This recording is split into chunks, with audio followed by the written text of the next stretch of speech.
Hi, I'm Zenzo Lusengo. I'm an executive director with AMB Capital, an investment firm that's based here in Johannesburg. Also have offices in Dublin, in Ireland.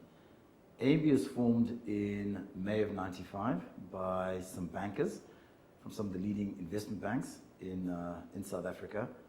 And the background of the formation of AMB is that prior to AMB, I was with Standard Bank in their corporate investment banking division. And at Standard Bank, we did some of the initial black empowerment transactions. And that was way back in 1993. And if you think back to South Africa at that point in time, it was still a country in transition. And there was a realization that black business needed to be established. But the biggest challenge in the history of the country was that there was zero funding available. So at Standard Bank, we came up with some innovative structures where black businesses actually acquired stakes in established companies using vendor finance. So that effectively, that was just deferring the repayment of the sale proceeds, and the providers of funding would take the underlying shares as security. So those special purpose vehicles were some of the instruments we initially came up with in the early days of empowerment. And as a result of that, we listed one of the first black-owned groupings, New African Investments Limited, NAIL, which was then listed on the Johannesburg Stock Exchange. We obviously made quite an impression on the gentlemen at NAIL, led by Dr. Motlana, that they then decided to take quite a few individuals from Standard Bank and also one individual from Rand Merchant Bank, and we formed AMB. That was in May of '95. AMB had a rapid ascendancy, and I think the AMB story is really about the importance in business of preparation, also timing and execution. So in May of '95, the idea of setting up a black-owned investment bank was an idea whose time had come, and we had to make sure that we got our execution right. So from a standing start in May of '95, I think a few things went in our favor. In November of 1995, we formed an alliance with a US investment bank, Donaldson, Lufkin and Jenrette, DLJ, and they invested in our business. In 1996, I think there was a major transaction involved in there, the rescue and recapitalization of African Bank. And following on from that, we got some additional capital for our business. And at the end of 1996, we had sufficient capital that we could apply for a banking license. And if you look at the AMB and AMB Capital, it actually stands for African Merchant Bank. So we got our banking license at the end of 1996. 1997 was a very interesting year, and that we continued to grow the business.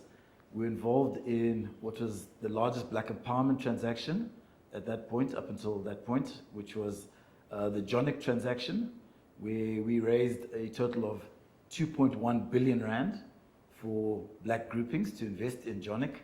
And that was a very high-profile transaction. I think that was probably one of the single transactions that really put AMB in the limelight. People sort of started to stand up and take notice of who we were at that point in time. And '97 was also quite a landmark year in that we actually listed on the Johannesburg Stock Exchange. So if you think from a standing start in May of '95 to a listing at the end of November of 1997, I think, just to summarize, the planets really were properly aligned. But yet again, it just goes to those 2 points of, we got our timing right. The timing was absolutely right for establishing a black investment bank at that point in time. And more importantly in business is your execution. So you can talk and tell lots of stories, but when you do get the chance, you really have to execute. So we listed the business in '97, '98 and '99. We continued to do very well, establishing new black-owned investment groupings, being involved in a lot of high-profile transactions. And the fairy tale, the honeymoon, should I say, probably came to an end in the early 2000, when there was a crisis amongst the smaller banks, when some of the small banks started to go under. And what that led to, especially since banking is a confidence game, is that some of the depositors lost confidence in some of the smaller banks, and there was a run on those banks. And what we then found was that it was very difficult to actually attract deposits. So what we then did in about 2001 is that we then handed back our banking license because we just couldn't attract any deposits, and we were using our capital to make loans, which really is inefficient because you've got to use deposits to make your loans if you're going to run a sustainable bank. That was in 2001. I think negative sentiment continued to dog us, and then in about 2003 we eventually took the business private because what had happened in 2002 and 2003 is that the business was trading at a significant discount to its underlying book value, and that was just largely that negative sentiment around the banking sector. But yet again, sometimes in adversity, you do find an opportunity, and with that negative sentiment around the business, we went and borrowed as management. We went and borrowed some money from Investec, and we did a management buyout, and we took the business private and delisted it from the stock exchange. 2004 and 2005 was largely spent repaying the money we borrowed from Investec. And I think the whole thesis of the buyout was that we had an undervalued private equity portfolio. And as some of those investments started to mature, we then repaid Investec their money, and we ended up with a sustainable business. So if I fast forward to 2016 and look at what AMB is in 2016, it's now largely, it's a much smaller business compared to its heyday when we were listed on the stock exchange. We really are a niche investment company and also provide select advisory services. On the investment side, we're largely focused on private equity transactions. We look for interesting, often contrarian type investments, looking at investments in South Africa and the Southern Africa region, 1-2 investments offshore. And we also do select advisory work. And that's largely working with, we largely play in the black empowerment arena. I know that those types of transactions have come for a lot of flack. There's been a bit of a downturn in that arena, but we're very selective in the type of deals that we do, and we provide advisory services for new black groupings targeting assets to be acquired, and also will do the advisory on the actual acquisition as well as the capital raising. I think in terms of tips for entrepreneurs on the come up, in terms of raising capital, I think the most important thing is to have clarity in terms of what it is that you're looking to do.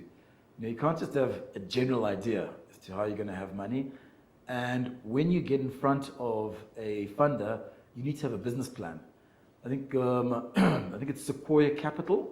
If you go to their website, they've actually got a very good template of a business plan. And ideally, it's about 12 to 15 slides, which just sets out what your vision is, what problem you think you're solving as the entrepreneur, and how you're going to differentiate yourself from the current providers of the solution, and how you're going to make money and hopefully repay the funder.